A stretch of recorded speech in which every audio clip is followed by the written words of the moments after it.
Ndikulandileni abale okondedwa kuli lingaliro la mawa wa lero, mawa wa pa 10 June 2025. Okondedwa, mawa wa lero tipitilizabe kuphunzira mawu a Mulungu pa mutu omwe ujonena kuti kupepuka kwa moyo wa munthu.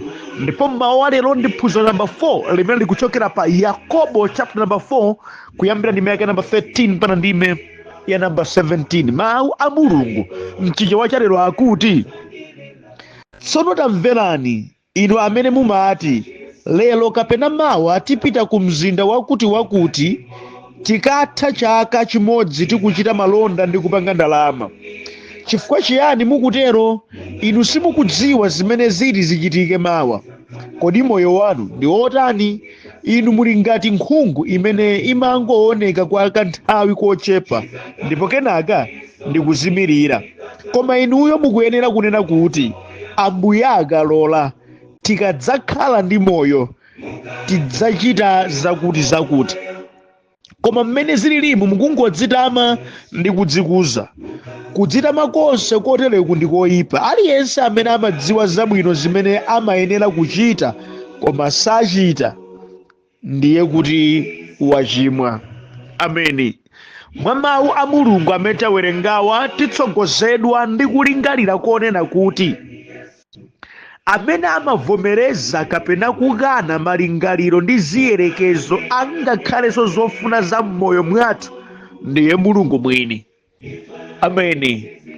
Okondedwa, tidziwe kunena kuti mwini wa zonse ndi Mulungu amene adatipatsako danga lakuti anthufe timakhala nako kulingalira, timakhala nazo zofuna, timakhala nazo ziyerekezo za mmene timafunira kuti moyo ukhozo makhalira ndi ma activities amene timafuna titamawachita tsiku ndi tsiku. Kutele uko siku lako ndiye moyo wa dziko lapansi. Koma tidziwe kuti ngakhale ifeyo tingakhale nazo zoterezi, zinthuzo si fainolo, simungakambe mawu andithe chifukwa chonena kuti alipo wina amene akhoza kupanga control kena kalikonse kamene ife tayerekeza. Tikhoza kufuna kupita malo akuti amene nkutheka sindikafikako. Tikhoza ufunafuna ukafika tsiku lakuti limene nkutheka sizingakutheka kuti likafikeko. Alipo wina amene amatha kunena kuti mwayerekezazi ndikulolani muchite kapena ndikuchitirani, kapena kunena kuti mwayerekezazi sizitheka kufuna kwanga nkwakuti zichitike ndi zotere. Palibe amene akhoza kupimba mlandu ameneyi, palibe amene akhoza kumtsutsa ameneyi. Ndi wamphamvu zonse ndiye Mulungu. Amazichita izi kwa anthu opemphera, amazichitanso izi kwa anthu amene sapemphera, chifukwa anthu onse okhala mdziko lapansi adalenga yekha ali pansi pa ulamuliro wake iye ngati Mulungu. Ameni. Ichi chidzitipatsa kudziwa kuti miyoyo yathu ili m'manja mwa Mulungu, ndipo izi zitipatsa kudziwa kuti popeza iye ndi amene apanga control miyoyo yathu iyi ndi yopepuka kwambiri. Akhoza kuyikhotetsa monga mmene angafunire, akhoza kuyichotsa apa kuyika apa, akhoza kuyichititsa zimene iye akhoza kuganiza at any time. Ameneyi ndiye Mulungu. Ameni. Abale, tidziwe kuti tikayerekeza kuti tichita kanthu nkuchitikadi, tizingomuyamika Ambuyeyu popeza nthawi zina tidzayerekeza ndithu koma sikudzatheka kuti zichitike. Mudziwe sizimatengera mphamvu zanu, udolo wanu, kudziwa kwanu, ukatakwe wanu kuti mukachita plani zimatheka nachitika monga mmene inu mwachitira planiyo. Lero phunzirani kuti ndi chisomo chabe, ndikuleza mtima chabe, ndikukoma mtima kwa Mulungu kumene kumatheketsa maplani amene ife tili nawo. That's why china chake chimene mukachiyerekeza chichitika, gwadani, pempherani, yamikani, chifukwa ameneyo ali ndi mphamvu. Akadafuna akadachilepheretsa, akadafuna akadakuchotsani inuyo, akadafuna akadachisokoneza, akadafuna akadayikapo china, ndipo palibe munthu adakamfunsa mwachitilanji izi. Tikamayerekeza zinthu nkumatheka, lero tidziwe ndi chisomo chabe cha Ambuye. Nthawi zino okondedwa, ikhoza kufikapo nthawi imene simukhoza kudzatheketsa zinthuzo mutaziyerekeza kale. Kuyerekeza nkuyerekeza, kufuna nkufuna, kupanga planning nkupanga, koma zosachitika chifukwa alipo wamphamvu wina amene amakwanitsa kuti avomereze kapena akane. Ameneyi ndiye Mulungu. Abale, ndimati ndikukumbutseni kuti adalipo anzathu amene adayerekeza zinthu zambiri, adafuna kuchita zinthu zambiri, amaganiza adzafika lero, koma ndithu chauta sadawalole kutero. Adapita, adatsogola, adafuna,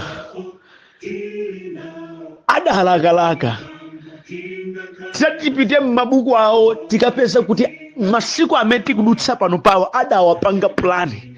Ndidzachita zinthu zanga pa 10 June 2025, ndidzapanga izi ndizi. I tell you, sadafike lero. Adapita, adatsogola.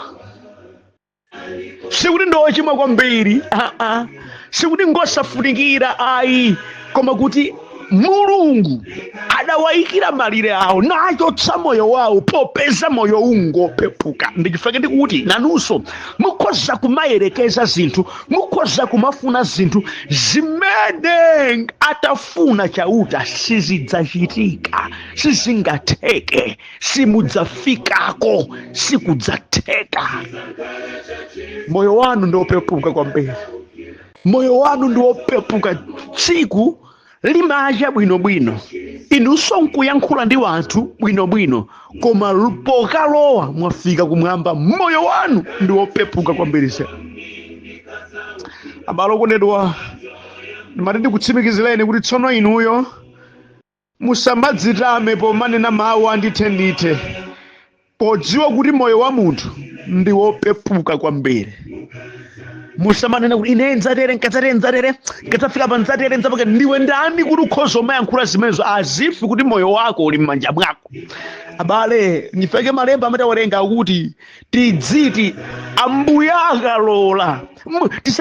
Tisamadutse pamene papa, tidzipanga acknowledge kuti Ambuyeyi ndiye final say wakena kalikonse kokhudza moyo wathu. Ambuyeyi ndiye pomalizira pa zonse. Tidzita Ambuye akalola, chifukwa akhoza kusalola, chifukwa akhoza kukutengani, moyo wanu akhoza kuutsekereza, chifukwa moyowu ndi wopepuka, uli ngati nkhungu ikhoza kuoneka mkamphindi kenakonso nkuchoka. Ndi mmene mulili moyo mwanu okondedwa.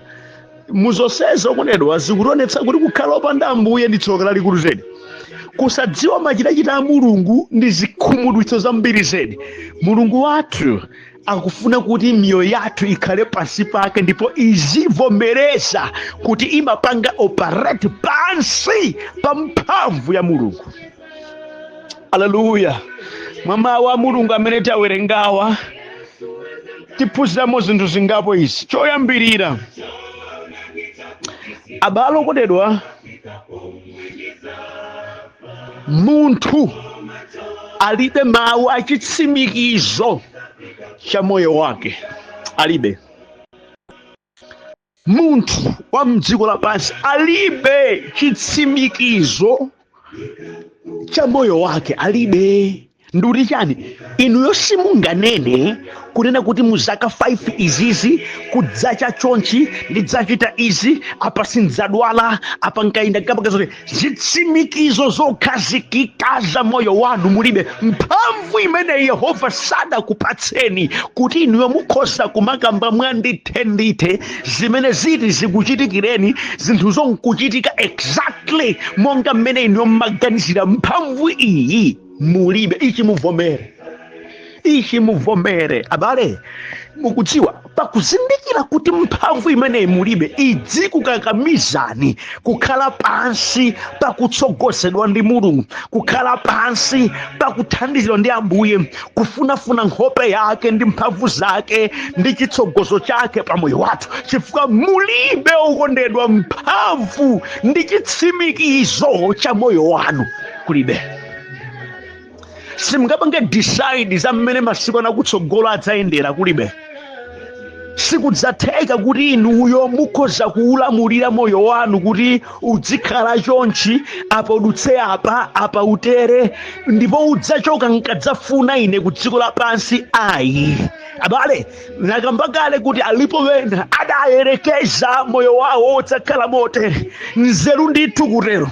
Adafuna moyo wawo ukhale motere, nzeru ndithu kutero. Koma mphamvu yakutsimikizira za masiku awo amoyo m'dziko lapansi ili m'manja mwa Ambuye. Therefore Mulungu adachitapo zake zosemphana, zosiyana, zotsutsana ndi zimene ankafuna kapena kuyerekeza. Chitsimikizo cha masiku amoyo wanu chili m'manja mwa Mulungu. Fayake okondedwa, anthu amatha kuyamba zinthu osadziwa mawa sadzuka, osadziwa chaka sichitha, amatsanzika ndi kupita ku chipatala ndi bwerako wamphamvu, chifukwa sindikudwala za siriyasi, sadabwereko. Chitsimikizo cha masiku a moyo wawo, cha nthawi yawo sichili m'manja mwawo. Iwo akhoza kuziona mwa mtundu wina, Yehovanso nkumaziona mwa mtundu wina. Ndi chifukwa chakutedwa tikamapanga mapulani athu a tsiku ndi tsiku, tidziyikamo mawu akuti ngati Yehova angativomereze, chifukwa mulibe inuyo chitsimikizo cha moyo wanu. Mulibe. Alipo anthu adagula magalimoto napanga plani, business plan yabwino, magalimoto amenewa adzinyamula katundu, by this time dzakhala ndi ndalama zotere nkadzatera ndzapanga izi. Okondedwa, sadafike magalimoto mdziko muno iwo atamwalira kale. Anthu adangofira kugawana, adazisiya. Onse amene adatsogola adapita, adali nawo maplani achaka chino. Onse amene atisiya mchakachi, atisiya mchaka chatha, adaganizapo za nthawi ngati ino nkutheka, adali ndi strategic plan ya moyo ya maganizo awo, ntchito zawo, moyo wawo kwa zaka mwina 10, 20 kutsogoloko, na amayerekeza kuti nkadzafikako tidzapanga zakati. Koma I tell you, sadafikeko. Sikudafuna kuti asafikepo rayi, koma no omuyankhula omaliza Yehova na amadakhazikitsa kuti zisachitike motero. N'chifukwa chake aunena kuti tisamanene kuti hayi ndi chaka cha mawa ndipanga zakati ndipo sizilephereka, wina afuna asafune. Ndiwe ndani? Ulibe mawu akuti wina afuna asafune. Amene ali ndi mawu akuti wina afune wina asafune ndi Mulungu. Chifukwa iwe ukhoza kufuna, iwe ukhoza kutsimikiza, koma ngati Mulungu sadafune, I tell you, sizichitika. Abusa muti chani? Ndiye kuti zimene zimatichitikira nzakuti Ambuye wangovomereza. Inde, chifukwa mphamvu yakutsimikizira za mmene moyo wanu ungayendere, mphamvu yakutsimikiza za masiku a moyo wanu ili m'manja mwa Mulungu. Inuyo mulibe mphamvu imeneyi. Ayi, mulibe. Akunena mawu, alipo wena amanda mawu lero kapena mawu tipita ku mzinda wakuti tikatha chaka chimodzi tikuchita malonda ndi kupanga ndalama. Ndi akufunsa kuti chifukwa chani mumatero? Inu simukudziwa zimene zili zichitike mawa. Kodi moyo wanu ndi wotani? Nakumbutsa kuti inuyo muli ngati nkhungu imene imangooneka kukanthawi kochepa ndipo kenaka ndi kuzimirira. Mulibe mphamvu panokha yakunena mawu achitsimikizo chokhudza masiku a moyo wanu. Mulibe. Chivomereni ichi, mulibe. Zili m'manja mwa Mulungu. Nawo mukazindikira monga ndikukulalikirani kuti izizi zili m'manja mwake mwa Mulungu. Okondedwa, tiyeni tidzichepetse kwa ameneyi, tiyeni timdalira ameneyi, tiyeni tidzipemphera, tidzimpempha, tidzimdalira, tidzikhala naye, chifukwa ndiye amene alamulira za moyo wathu. Ameni. Chachiwiri ndicho, okondedwa, palibe munthu amene akhoza kulifotokozeratu mawa lake. Ayi abuso nanga zimatheka bwanji kunena kuti ena amatha kukambako za mtsogolo kumakhala kuti mulungu avomerezako kutero, koma inuyo zakuti mawa liyenda bwanji simungalifotokoza? Ndichifeke olopata mneneri wa mtundu wanji sangafotokoze in details in every second za zimene zichitike. Palibe munthu payekha without any other extra powers yopatsidwa ndi mulungu kuti akhozokamba zakutsogolo wa moyo wake sizingateke. Olungakhalenso iwo amene amagwiritsidwa ntchito ndi Ambuye kukambako zakutsogolo nawonso pali zina sangazidziwa, chifukwa atadziwa kena kalikonse asanduka mulungu. Mulungu adatilenga ife kukhala ngati wanthu, nchifukwa za mawa simungafotokoze kena kalikonse. Ayi, mawa ndi chinsinsi chokhala mdzanja la mulungu. Ndichifukwa timakhala ngati anthu amene tikupita kutsogolo kumene sitikukudziwa kuti zibala chiyani, koma alipo ozidziwa ndiye mulungu. Nchifukwa pakudziwa chimene chitikakamizabe okondedwa kumdalira amene akuchidziwayi, chifukwa ndi amene akhoza kutiyendetsa moyenerera, ndi amene akhoza kutengera koyenerera, chifukwa pa ife tokha tilibe kudziwa za mawa. Nchifukwa akufunsa kuti kodi moyo wanu ndi wotani? Kodi za mawa zimene zichitike mawa muzidziwa kodi? Nchifukwa simungakambe mawa ndithe programu yatsogolo la munthu ya masiku a munthu amayidziwa ndi mulungu. Olotakhala opemphera bwanji sungakambiretu zakutsogolo kwako, sungakambiretu za mmene kudzichera. Alipo ambiri okondedwa azitumiki amphamvu a mulungu adamtumikira, adachita zozizwa, koma lidafika tsiku lakuwatenga mdziko lapansi, ndiponso ena adatengedwa koma modzidzimutsa kwambiri, sadayembekezera. Amakosa programu ina adalonjeza ndidzabwera kwakuti, adatsimikizira musadandaule nthawi yakuti ndibwera kumeneko. Ayisadapiteko pakatikati pa nyengo imene amakamba mawu amenewa ndi nthawiyo Yehova adawatenga pakati pa nchifukwa za mawa. Olo mukhale ochimwa bwanji, olo mukhale opemphera bwanji, zili m'manja mwa Yehova. Ndichifukwa okondedwa titsamire kwa amene, titsamire kwa amene adziwa za mawa, titsamire kwa iye amene adziwa za tsogolo lathu, titsamire kwa iye amene akhoza kuchita kena kalikonse mnthawi ina iliyonse, amene ndiye Ambuye. Akondedwa pakudziwa izi zizikhala zodabwitsa. Tsono munthu akhoza kukhala bwanji kopanda Ambuye? Ndi kupepuka kwa moyo wotere munthu akhala bwanji kopanda Yehova? Akhale bwanji munthu kopanda Yehova? Akhale bwanji? Chifukwa zonse zokhudza munthu zili mdzanja lake la mulungu. Haleluya. Tamvani kanthu kena upangiri wa mawu a mulungu wakuti munthu adzidzichepetsa na amati pa mapulogalamu za moyo wake adziti Ambuye akalola. Amene anganene mawu amenewa ndi munthu wodzichepetsa, ndi munthu amene wovomereza kunena kuti zanga zonse, moyo wanga wonse, mphamvu za masiku a moyo wanga zili m'manja mwa mulungu. Ameneyi ndi amene akhoza kutsimikizira zonena kuti Ambuye akalola ndidzachita izi. Akupanga acknowledge mphamvu imene mulungu ali nayo pa masiku a moyo wake, patsogolo lake, pakena kalikonse ka moyo wake. Mulungu akufuna kuti pachina chilichonse chokhudza inuyo mufike povomereza namatsimikiza kuti akapanda kukhala nafe Ambuye, akapanda kuvomereza chakuti akapanda kutitsogolera Ambuye sichitheka, popeza iyenso ndiye decider wakena kalikonse kokhudza ineyo. N'chifukwa chake ngatanga ndivomere chauta, ngatanga ndivomere ndiyenera kutere, koma ngati sanga ndivomere ayi zitero. Andi ndiye kuti mawu amenewa akutitsimikiziranso kunena kuti anytime mukhoza kusamuka mdziko muno. Ndifeke malemba akuyerekeza moyowu ngati nkhungu imene ikhoza kusowa nthawi ina iliyonse. Abusa muti chani? Inuyo mukhoza osowa nthawi ina iliyonse.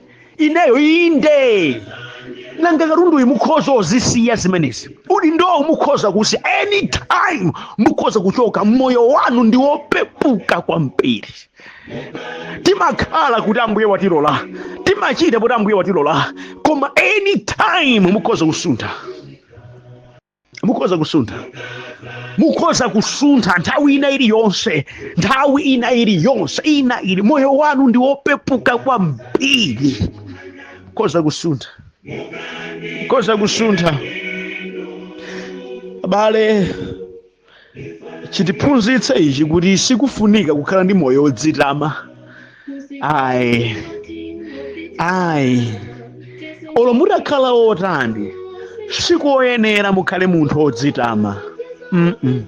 Za moyo wanu uli m'manja mwa Ambuye ndipo ndi wopepuka kwambiri zedi. Sikoyenera kumadzitama, ndipo Baibulo likuti kudzitama kotere koma tsimikizira za moyo anga kuti mudadzilenga nokha, anga kuti muli ndi mphamvu yokhudza masiku a moyo wanu, muli ndi mphamvu yokhudza moyo wanu. Nkudzitama kotere nkoyipa kwambiri, ndikoyipa kwambiri, ndipo ndikosavomerezekanso pamaso pa Mulungu. Abale, ndikudandaulireni moona mtima, khalani odzichepetsa, khalani okonzekera, khalani mu ubale wabwino ndi Mulungu. Samalirani chimenechi chakuti Mulungu ndiye moyo wanu, Mulungu ndiye tsogolo lanu. Chifukwa Baibulo likunena kuti aliyense amene amadziwa zabwino zimene amayenera kuchita, chimodzi mwa izo ndiko kuzindikira kuti moyo uli m'manja mwa Mulungu. Koma iye salemekeza zimenezi, ndiye kuti munthu amene ngochimwa. Munafunika mudzivomereza kuti moyo wanu uli m'manja mwa Ambuye, ndipo moyo wanu ndi wopepuka kwambiri zedi. Kudziwa kuti moyo ungopepuka kudzikupatsani chikhalidwe choyenerana ndi chimenechi. Simunafunika mukhale yaviyavi, moyo wanu ngopepuka. Simunafunika mudzambananso nchauta, moyo wanu ngopepuka. Mulibe mphamvu zokamba mwandithe za moyo wanu, kulibe. Inuyo ndinu ofunika Mulungu basi moyo wanu wonse. Munthu wina aliyense ndi ofunika kukhala pansi pakutsogozedwa ndi Ambuye. Munthu wina aliyense. Zimanchitika kuti muchita mwano inuyo, zikunchitika kuti ndi munthu wamasawera kwambiri inuyo, koma moyo wanu unafunika ukhale pansi pa ulamuliro wa Mulungu nthawi zonse. Ndipo moyo wanu ndi moyo wopepuka kwambiri zedi. Mukamakhala lero lino muchidziwa kuti kuchita kwanu kwa zinthu zimene zathekapo moyo Ambuye adangovomereza, ndipo mapulani ndi zofulakalaka zanu zomwe mutafuna mutachita zidzathekanso Ambuye akavomereza. Simunganene mawu andithe. Ayi, adalipo wena adayerekeza, adafuna, adazikitsa, sizinatheke kutero chifukwa alipo omaliziza amene amachita ndi Ambuye. Masiku athu ano pamakhala maulali kosiyanasiyana omane kuti tikupanga declare ichichi ndiye kuti chichitika poti ife otatero ndiye chichitika. Sikuti zidzachitika poti inu mwayankhula. Ndinu ndani kuti mukhoza kuyankhula Mulungu nkuchita? Koma zidzachitika ngati Yehova wavomereza kuti zichitike, chifukwa nkutheka ziliponso zina zidakuchitikira mponi mudayankhula koma Yehova adachita mwa mtundu wina, chifukwa mopanga decide mmene zichitikire ndi Mulungu. Phunzirani kudzichepetsa kwa ameneyi. Na mari iye akavomereza kundedwa, iye akatsimikizira, iye akakhalamo mkana kalikonse, chipambano ndi chigonjetso zilipo. Ambuye atilimbikitse kukhalabe pansi pakudzichepetsa kwa Mulungu, pozindikira moyo wathu ndi wopepuka, pakuzindikira tilibe mphamvu zokamba mwandithe za moyo wathu. Zimachitika iye akavomereza. Ambuye akuthandizeni kuchangamuka ndi uthenga umenewu. Amen.